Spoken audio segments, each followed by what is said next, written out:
powers that be are, they got a grip.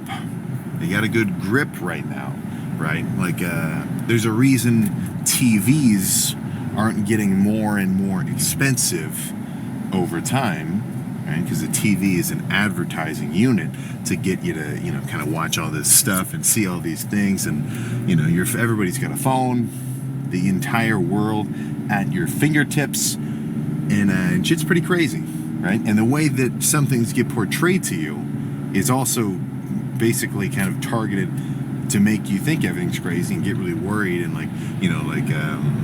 not gotcha journalism, that's not the right word, but just like, you don't have to go so far as to call it fear-mongering, but if you're a news outlet of any variety, you want to make your headlining story as crazy as possible, right? So I guess all I'm trying to say there is the world's pretty big. The world's pretty freaking huge. How big is your part in it, relatively? You know what I'm saying?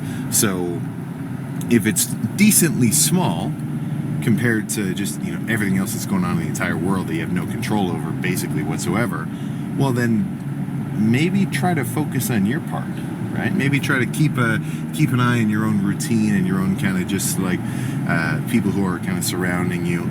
That's your life, right? That's the actual meat and potatoes of what you're doing. Any kind of random like argument or just discussion or whatever, that's kind of just extra jargon to get you to lean one way or the other about whatever, right? So just make sure I guess what I'm trying to say is try to keep your house in order. And the more that it is, honestly, I think you'll start to feel kind of a generalized calm, So it's not like don't worry about random crap going on in the world, but you still got your own world to deal with, You're 100% responsible for all the crazy crap that you've got to do.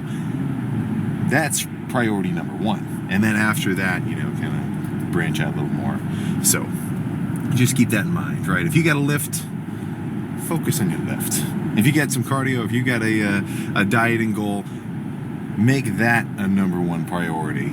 And, I think things will kind of follow suit well after that, And it's not just fitness. It's anything. There's a certain kind of just, I don't want to say mindset change, but like a little paradigm shift in your head. Oh, thank you.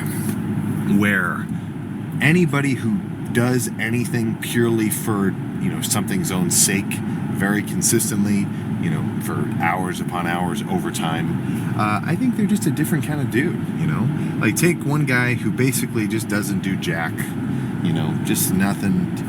I'm sure we all know somebody like that. Versus somebody who maybe his thing is, his thing could be anything. And playing into the whole social media, like on your phone thing, you could kind of, if you're super good at something, that could literally be your thing, right? There's a reason why you're watching the World Championship dart throwers in England. I guess I've never seen them flying around in a private jet, but it wouldn't surprise me, So it's I from my perspective, at least, since I've got the gym and bodybuilding and training and cardio and everything that goes along with it, I feel like for me to have that is very valuable, and I wouldn't want to trade it for anything else, So I guess that's kind of my main point. That's the main idea of that little, kind of ramble. Make sure you have something. And if you don't have something, well, that's not a problem. It just means you got to find it, right? And you don't have to stick to one thing forever. You can pick something, realize you don't care for it, move on. Pick something else, There's no rules. There's no rules to the game of life. It's like a creative Minecraft world. You can kind of do whatever the hell you want with it. Try to have as much fun as possible.